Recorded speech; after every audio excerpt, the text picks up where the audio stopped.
So finishing up with number 1 was their favorite park activity. The results are shown in this circle graph. So we have camping, swimming, fishing, and hiking.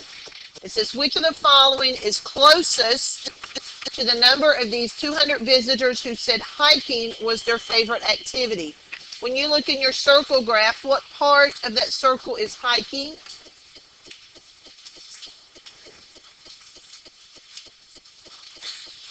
What part of that circle is hiking? 25%.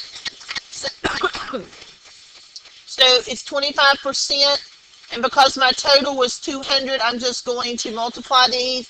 So I've got to change this to a decimal, so it's 0.25 times 200, and when I get done, that's 50.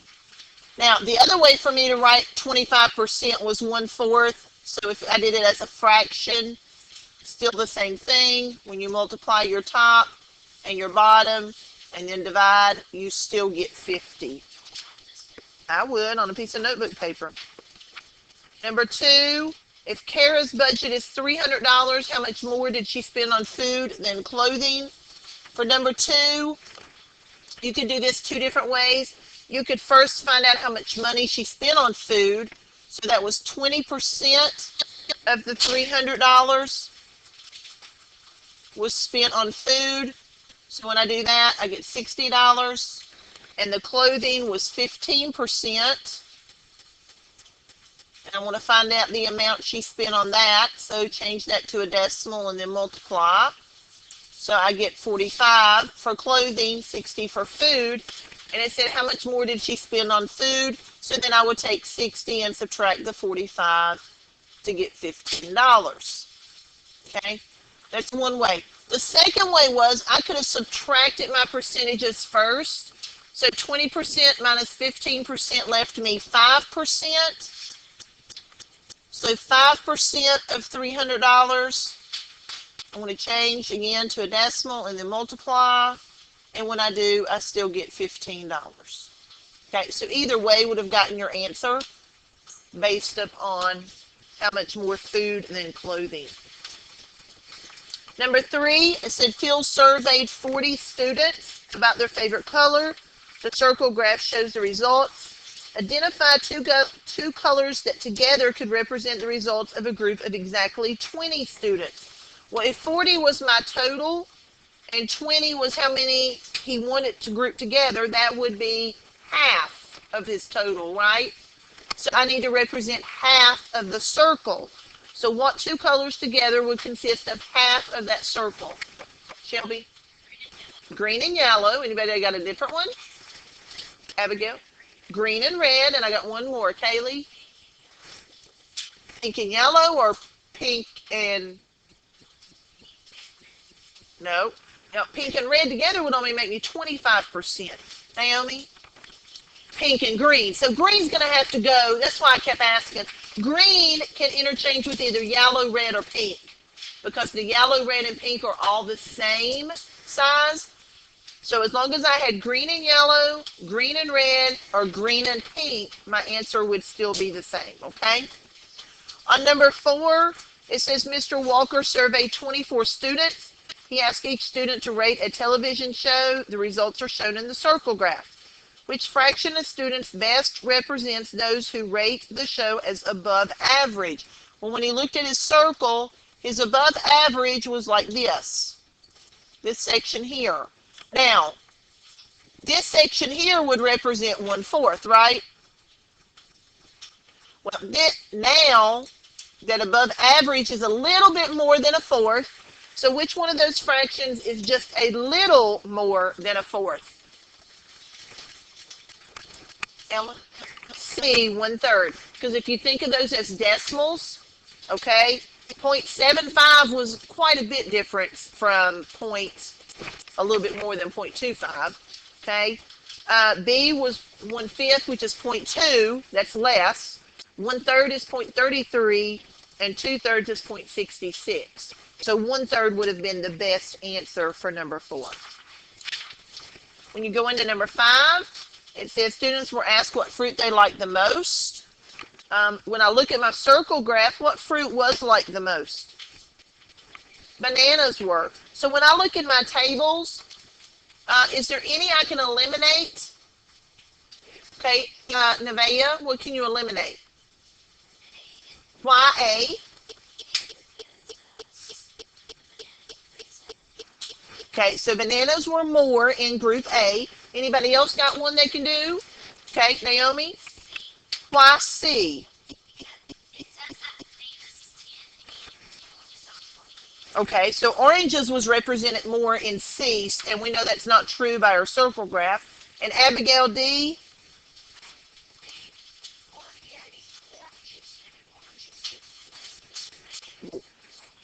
All right, so we can eliminate D because oranges was the most and that was not. So my only answer there now left would be B. Okay, so I really didn't have to do any math other than just know how to compare those two objects, the circle graph and your table. Number 6, I don't know what the question they were going to ask. We're going to kind of break down just a little bit, but it says Kylie spent $15 each week for 10 weeks. The circle graph represents how much she spent her money on each of the 5 types of items. Then there's no question.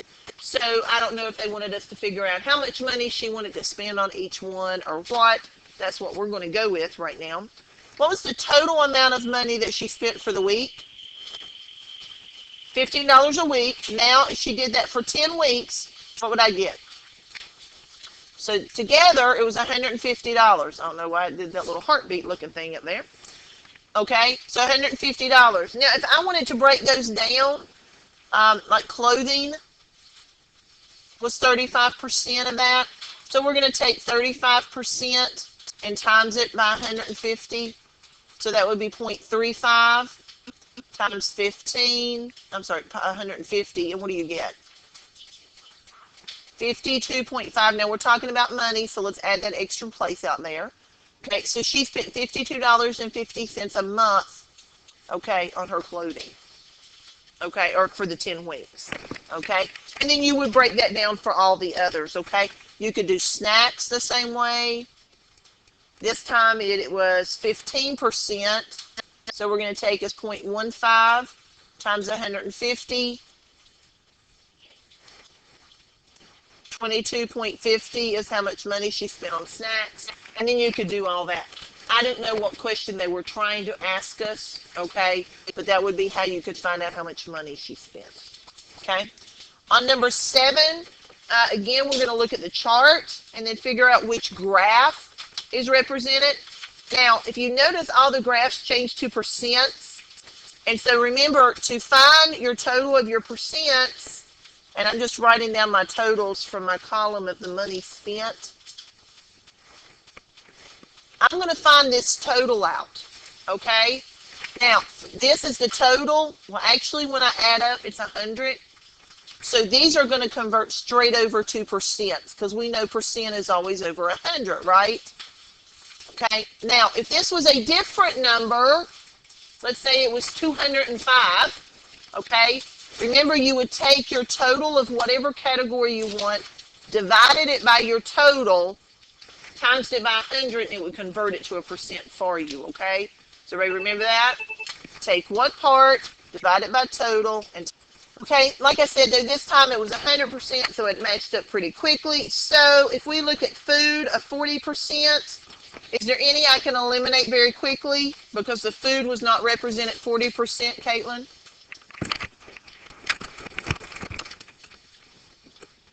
You probably need to look at your paper. Okay, on number 7. Naomi, is there one I can eliminate? Why? Okay, B, because food was 49%, it's not, it's 40%. Any other one? Hayden? Why? Food is 10%, and that's not accurate. D, Juliana? Okay. D, because we said water was 17%, and it should only be 5%, okay? All right, so what's the only answer left? A, okay? And probably what you need to do is you just need to scan over that graph to make sure it matches up, okay? And you've not looked at something incorrectly. So 7 is A. Number 8 says the 6th grade class held elections for class president. There's your election results. Which circle graph best represents the same set of data? Well, again, I'm going to find the one that was the most. Who got the most votes? Rima. Which circle down there does Rima not represent the most in my circle? Shelby? C, she's not. Any other ones? Which one? B, because it looks like Rima and Ishmael are the same, doesn't it? Okay, so I've eliminated C and B at this point. Now, when I look between A and D, who had the second highest election results? Ishmael. Now, would you pick A or D for that one? No, it's right there. Yeah, tell her I. Are you going to run it back now? Yeah, tell her I didn't get a chance to look at it. I can look at it tomorrow if she wants me to. So, I'm sorry. Now, answer your question. Which one did you say? A? Why? That's the two biggest. And then when you look at Haley and Juan, they look to be the same in my bar graph and then in the circle graph as well. Okay, so A would be my answer for that one. Number 9, 12 students answered a question that had answers, choices labeled A, B, C, and D. The circle graph represents the answer choices selected by the 12 students. Which of these represents the data shown in the circle graph? Okay, well, if the total student surveyed was 12, what would A represent? 6, because it's half, right?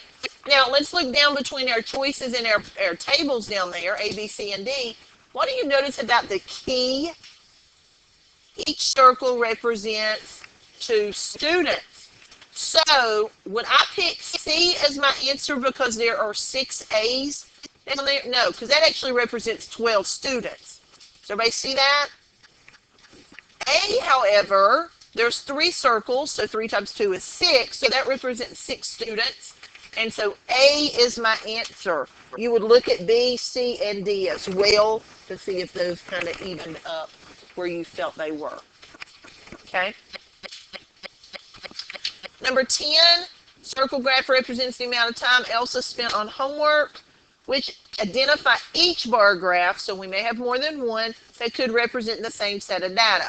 Now, if you look at all of them, English was the most, math and history were the same, and science was the least. So they all represent that data well, okay? But what we've got to figure out now is we need to find the total hours that was spent on each subject within each graph and make sure that math and history covered half of it based upon my circle, okay? So if you add the first one up, math was how many hours? And the first one, 3. English was 4. Science is, and history is. Okay, so 3. If I add those up, 3 plus 4 is 7. 7 plus 2 is 9. 9 plus 3 is 12, correct? So there was 12 total hours spent. What's half of that? 6. When we add our math and history up together, did that give me 6 hours? Yes. And did the English and the science add up to be 6 hours? Yes. So the first one can happen. Look at D. How many hours did they spend for math? 9. And English? Okay, so that's how much total so far. 9 plus 12 is 21. Now we're going to add science to it, which was how much? 6. So 21 plus 6 is 27. 27 plus 9? 36. So what's half of 36? 18. So is math and history half of 18? I'm sorry, is that together 18? Yes. And is the English and the science together 18? Yes. So that would be B. Okay. When you add the others up, they do not hold accountable.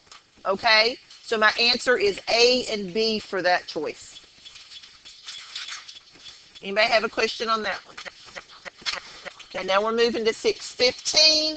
We're talking about our mean, median, mode. We are throwing range in there, but remember, range is not a measure of center, okay? Center or central tendencies, yes, okay? They kind of flip-flop those terms sometimes. Remember, when they talk about a balance point, that means mean, okay? Number 1, Says which line plot shows a set of data with a balance point of 23. Now, if you have to model, and I'm just going to show you on A, just as a refresher, how we're modeling. If I have my number line, and I'm just drawing one up here,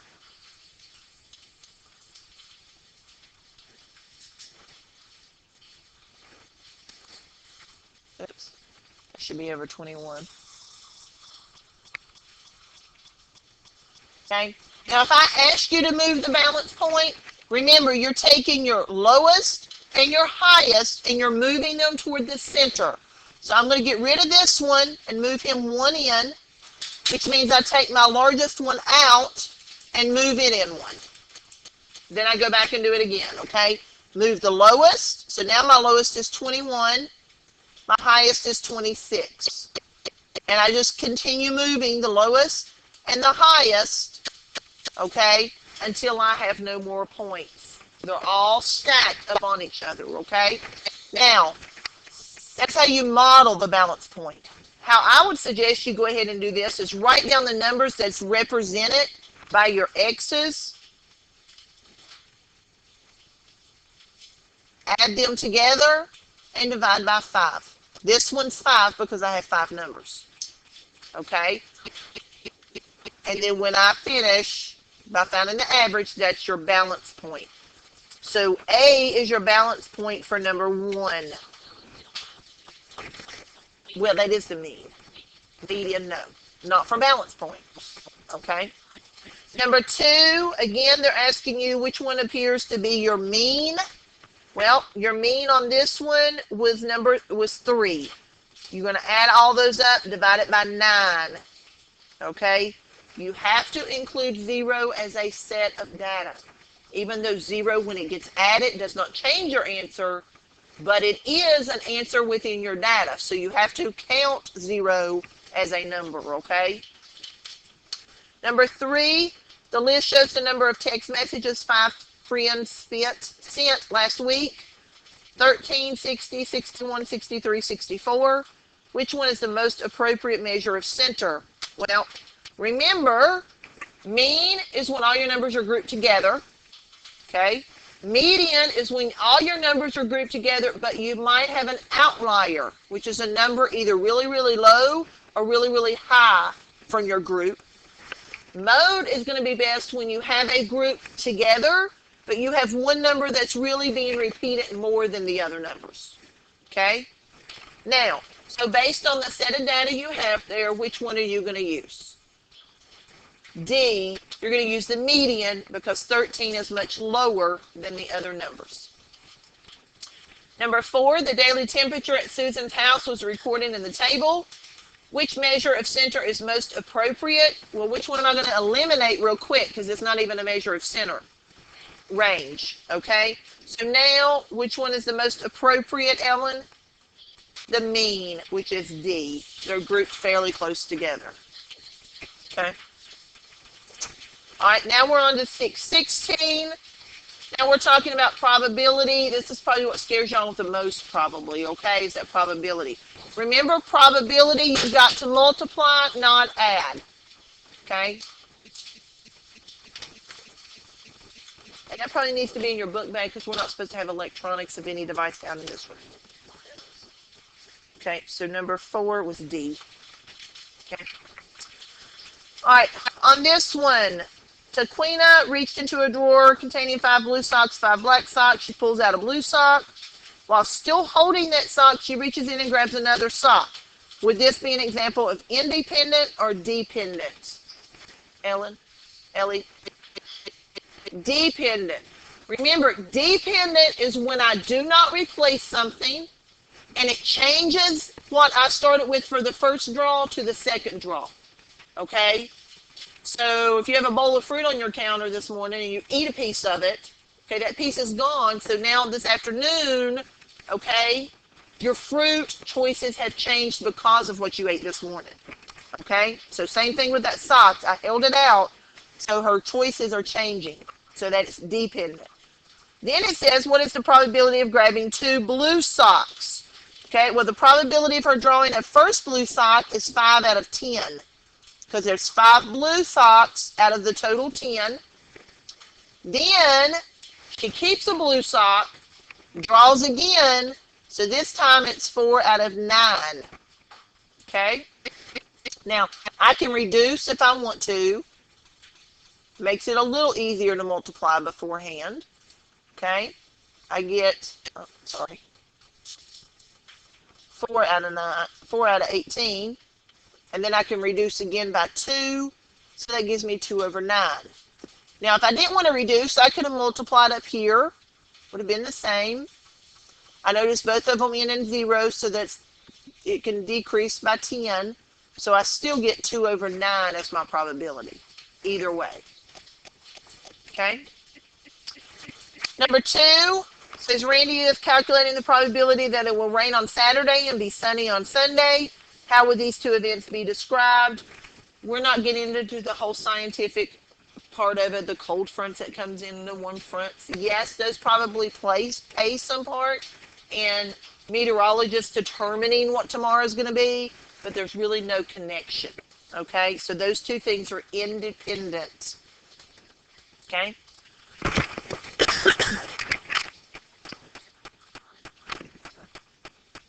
Number 3, a jar contains 8 yellow paper clips and 9 green.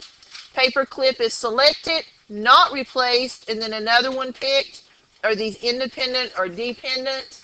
I did not replace, so that makes it dependent. Number 4, I'm going to play a math game. We're going to spin a spinner that 4 colors, and we're going to roll a die. Okay? What is the probability of spinning a red and rolling a 4? Now, I don't necessarily like that question because I can't guarantee that red is one of the colors, but I've got to assume it is right now, okay? So I'm going to say that red is 1/4 of the colors, okay? And then on the dice, my chance of getting a 4 is 1 out of 6.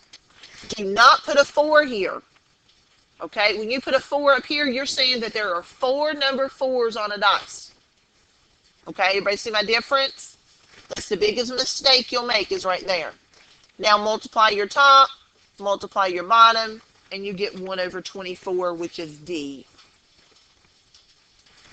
Number 5, we have a box of marbles, 5 yellow, 3 red, and 7 blue. What's the probability of randomly selecting a yellow marble and a blue marble with replacement? So first is a yellow marble, so that's 5 out of 15. I'm replacing it, so I'm going to keep my 15 marbles, and I want to draw a blue, so it's going to be 7 out of 15. Now, if I want to reduce this, I can. When I get done, I get 7 over 45. Now, I could have multiplied up here and got 35 over 225, then reduced by 5, and still come up with 7 over 45. Now I'm 6, same group of marbles, 5 yellow, 3 red, 7 blue. What's the probability of me selecting 2 red marbles without replacement? So the first time on a red marble, it's 3 out of 15. I'm not replacing the red marble that I assumed I got the first time. So now I'm down to 2 over 14. Okay? I can reduce if I want to. And I get 1 over 35. If not, up here I would have had 6 over 210. And when I reduced, I still would have got 1 over 35. Okay?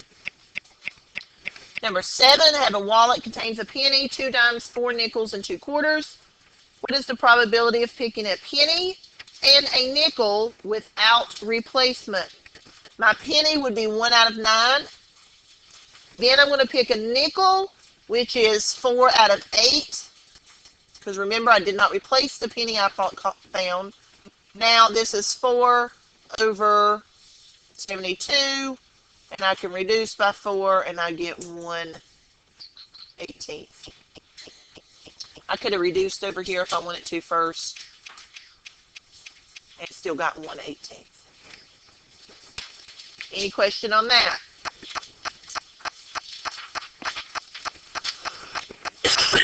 Number 8. Hector has 15 shirts in his drawer, all the same size and shape. He randomly selects 2 shirts without replacement. The outcome of the shirt would be what? If he did not replace, is that independent or dependent? What? He did not replace. So the second shirt depends on what he picked the first time, right? Because his shirts changed. So that's dependent. I can either pick A or B. So A says the outcome of the first shirt and not replacing it affects the outcome of the second shirt. And B says it does not affect the outcome of the second shirt. In this case, the first shirt does affect the outcome of the second shirt. So that would be A. Number 9, which of these best describes dependent events? Rolling 3 red cubes and 2 green cubes, all the same. Replacing it and then picking another one. Well, because I put it back, the second draw has the same chance of getting a tile as the first draw. So that's independent. B says I have 2 red, 2 green. I'm going to draw one, not replace it, then draw a second one. Well, when I keep that one out, my cubes in the back have changed. So that's dependent. C, you're going to spin an arrow on 2 spinners. The 2 spinners have no connection with each other, so those are independent. And number 10, I'm only going to spin 1 spinner, but I'm going to spin it twice. Again, those are independent because when I spin, I can't remove that section off the spinner. Okay? So therefore, it is independent. So the only choice I have for 9 would be B. Number 10, I have 6 rock CDs, 2 jazz, 5 country. She's going to pick one, give it to her brother, and then pick another one. What's the probability of getting a jazz and then a country? So jazz would be 2 out of 13. She's going to keep it and give it to her brother. So now my CD selection has changed to 12. And I'm going to pick country, so that would be 5. So at this point, when I multiply, well, I don't have to multiply. It would be C as my answer. Remember, you are multiplying, not adding.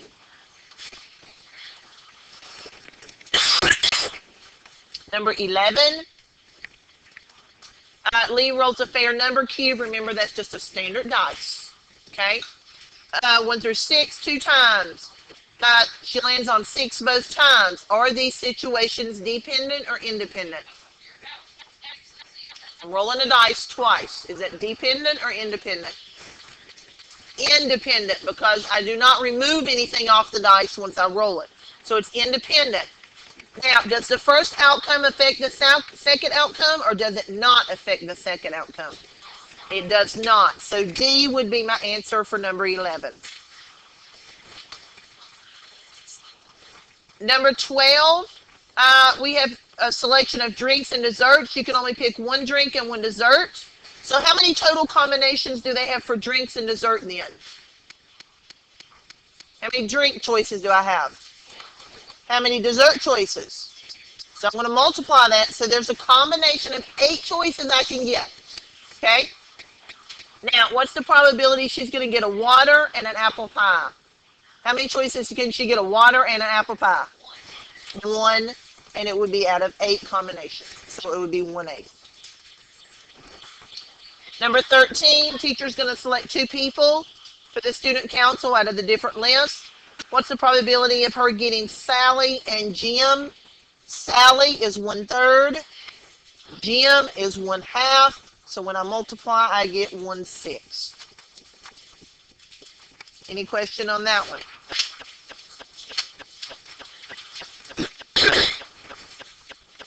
Page 617, we're talking about sequences. Remember, arithmetic sequence, you're adding or subtracting, and that is called a common difference. Geometric, you are multiplying, okay, and then that's called a common ratio. Now, number 1, okay, is not, there's no correct answer for that. I think they made a mistake from the beginning and then kind of messed up themselves. Okay, so 1 we're not even going to talk about because that was an error in their thing. Number 2, find the common ratio for the sequence. My keyword here is common ratio, which tells me I'm doing what operation? I am multiplying.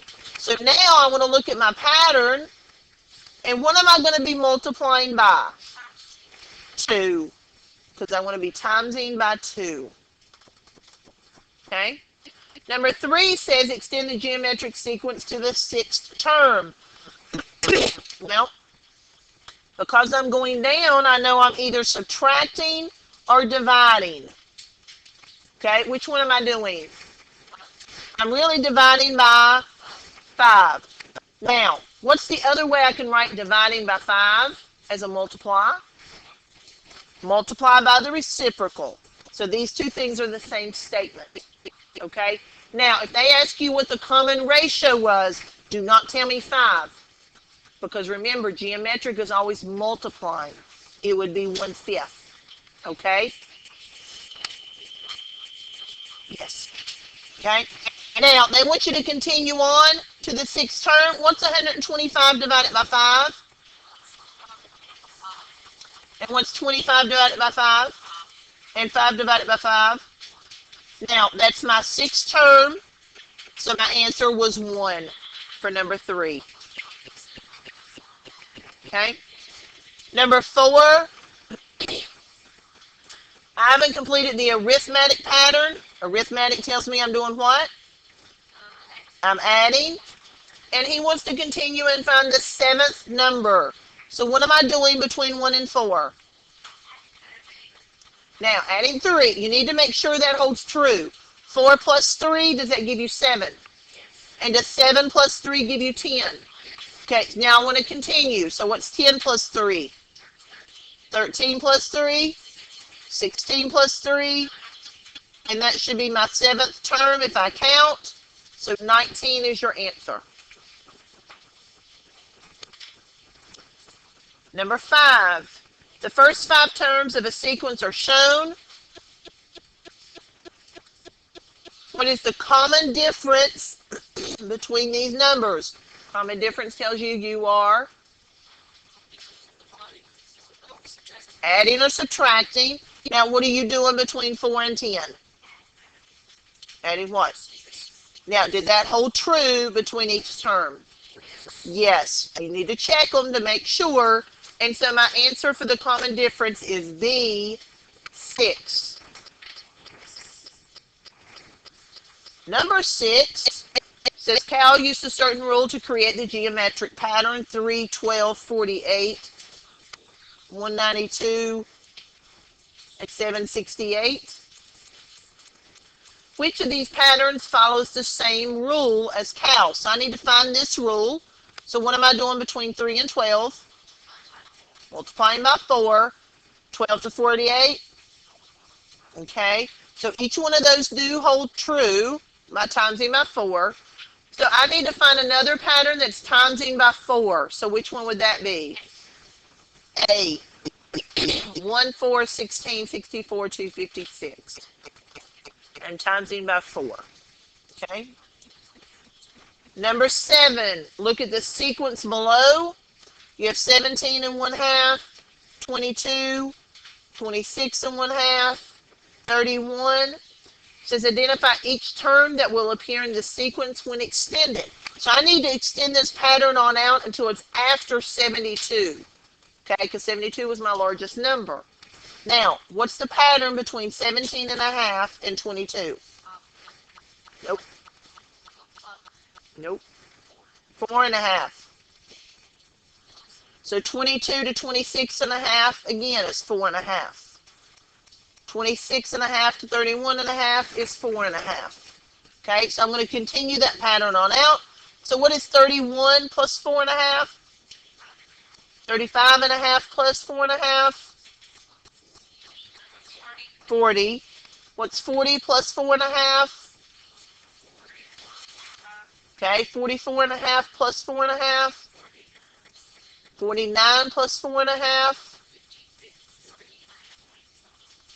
53 and 1/2 plus 4 and 1/2? 58 plus 4.5. 62.5 plus 4.5.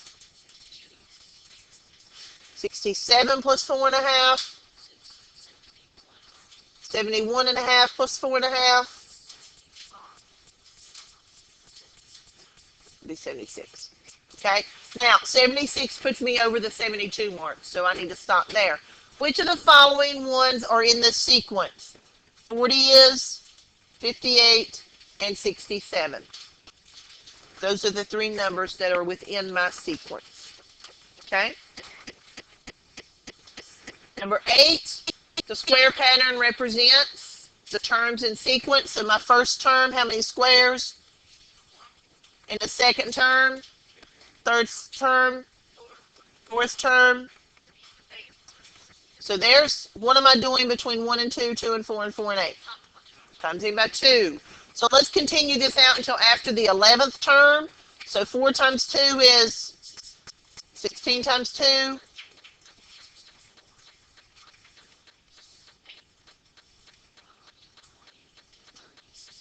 To 56. Keep going, times that by 2. Oh, you're timesing it by 2. 512, and then 1,024. That should get my 11th term. 1, 2, 3, 4, 5, 6, 7, 8, 9, 10, 11. So is the 6th term 36? Is the 6th term 32? Yes, so you would circle that. Is the 8th term 14? That's the 8th term. No. Is the 9th term 256? Yes. Is the 10th term 20? No. And is the 11th term 1024? Yes, because you can't really see that how I wrote it, okay? All right, turn the page. We're at 618. A couple of notes just from that reminder on that page. Variables, you may need to write these down. These are letters in place of an unknown number. I don't know what a number is. I might put a variable there, a letter. Then I have coefficient. Remember, coefficient is the number being multiplied to the variable.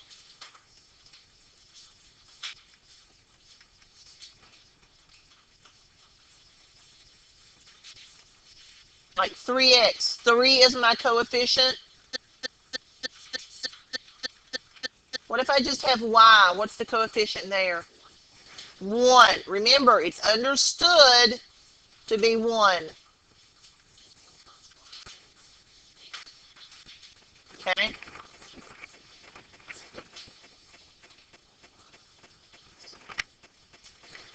Term in an equation. Okay, this could be a number. This could be a variable. Or it can be a combination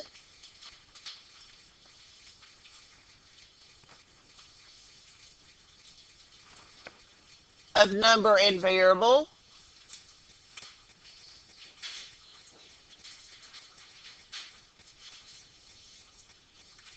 That is separated by either add, subtract, or equal. Okay, so that's a term. Then we have equation. Equation contains an equal sign.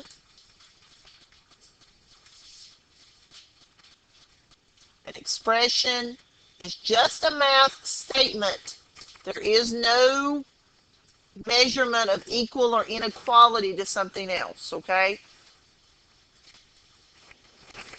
And now to do inverse operations, what's the opposite of addition? And what's the opposite of subtract? Add. What's the opposite of multiply? And what's the opposite of divide? Okay, so looking at number 1, it says which word describes 5? In the number sentence shown, that's 5x. So what is the 5 representing? Coefficient, that was D. Number 2, in the same number sentence, what word would describe the number 2? A term. Now, sometimes you'll see the word constant. Remember, constant is just a number, okay? In this case, constant was not a choice, so term had to be my answer. Number 3, it says, what is the solution? That means I need to solve. Find your variable. What are you doing with your variable? Do the inverse operation. So opposite of subtract 1 3/4 is, and you have to do it to both sides of the equation. This cancels off, and now you need to do the math. So this gives me 4 3/4, which is C. Number 4, we have x over 3 is equal to 2.13. Here's your variable. What are you doing with your variable? You're dividing by 3. So inverse operation would be multiply by 3. You can do it to both sides. This cancels off and leaves me with x equals 6.39.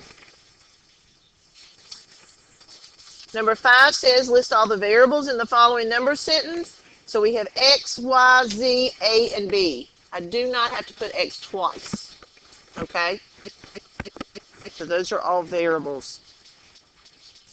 Number 6 said look at the model and write a number sentence for the following. The stars represent what? 1. So when I count all my stars up on the left side, what do I get? 12. And then how many circles do I have on the right? And those represent what? X. So this means 4 times x. Okay?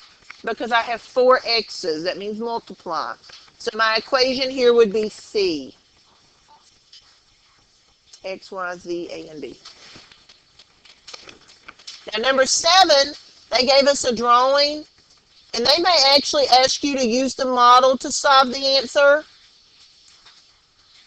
Now if they ask you to use the model, okay, remember your goal is to get this x by himself. So I need to get rid of these little x's, these squares. So if I remove 1 from the left, I'm going to move 1 from the right. If I move 1 from the left, I'm going to move 1 from the right. And I'm going to continue until I have no other pieces outside of x. So now x represents what? 5, because I have 5 squares. Now, if you wanted to name this expression, this would be x plus 3 is equal to 8. Then you could have solved it. Here's my variable. Here's what I'm doing with my variable.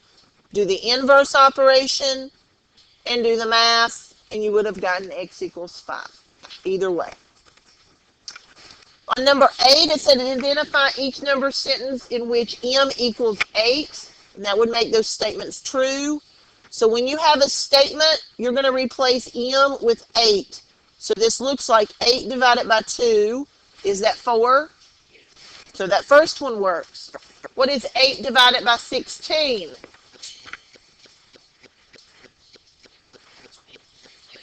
No. What is 8 divided by 16? 8 divided by 16, 0.5. Okay. All right, so it is not the second one. Third one, 3 times 8, 24. So that statement's true. 2 times 8. What is 2 times 8? 16. They told me it was 4, so that one's not correct. 8 plus 7. So 15 equals 15. That's a true statement. 1 plus 8. That should be 9. Well, that's not true because they told me it should have been 7. 8 minus 3. Yes, because that would be 5, and 5 is equal to 5. 8 minus 6 is 2, and 2 is not 14. So you have 4 correct answers there. 619, these are the properties. So under your hints and notes, we're going to fill in the identity property of addition. This is any number plus 0 would equal the same number. So whatever you add 0 to is going to stay the same. The identity property of multiplication, this is any number times 1 will equal the same number. Multiplicative property of 0, this is any number times 0 will equal 0. And inverse property says a number multiplied by its reciprocal will equal 1. Now, 1 through 8. Which property is illustrated by this number sentence? We have 0.7 plus 1. We're timesing it by 0, and we get 0. So what property is that? B, multiplicative property of 0. Number 2, which property is illustrated by this number sentence? 13 times 1 equals 13. Will you two ladies in the back quit talking? Which property is illustrated by the number sentence 13 times 1 equals 13? Multiplicative identity property. Okay. Number 3, which number sentence illustrates the multiplicative inverse property? Remember that says I'm going to multiply by the reciprocal and get 1. So which one would that be? A. Which property is illustrated in the following number sentence? Parentheses 8 times 1 plus 4 is equal to 8 plus 4. So I changed 8 times 1 to equal 8. So what property is that, Ty? Multiplicative identity property. Number 5, which property is shown in the following number sentence? 2x plus 5 plus 0 is equal to 2x plus 5. The additive identity. Number 6, which real number property is shown in the equation? 3 plus 7 plus 0 is equal to 3 plus 7. B, the identity property of addition. Number 7, which one is not an example of multiplicative property of 0? C, that was the additive inverse property. Okay. Number 8, which one is the multiplicative inverse property? B, multiply by the reciprocal to get 1. 620, pay attention to those symbols of less than, greater than, less than or equal to, and greater than or equal to. Remember to pay attention to the dots, whether you're going to shade them in or not shade them in. Number 1, when you look at your number line,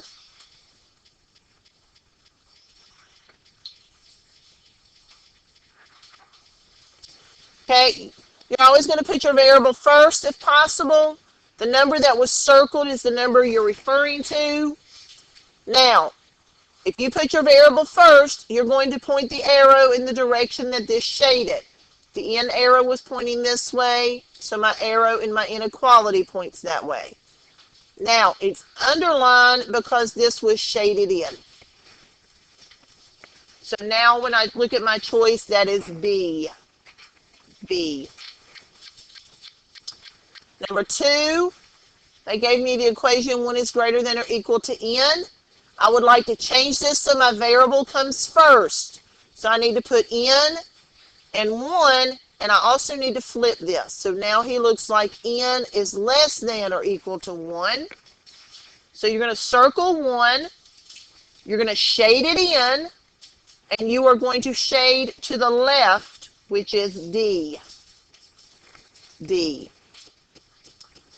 Number 3, when you write this inequality, they use the variable x. I'm comparing it to 2. It is less than or equal to, because I shade it to the left and it's shaded in. Now, when I look at my choices, none of those has my variable first. So I want to go back and rewrite it. So I'm going to put my number first, and I'm going to flip this inequality.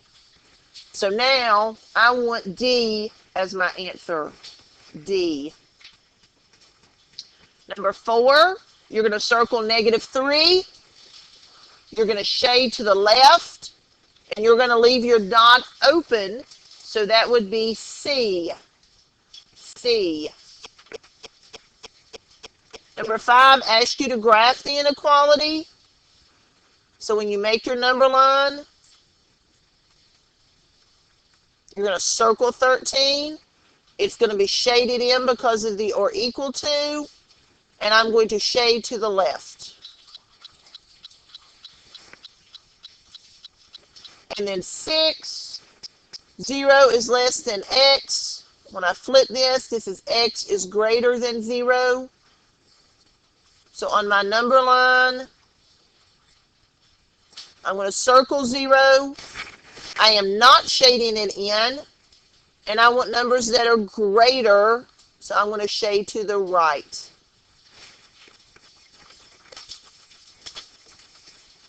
Anybody have a question on that?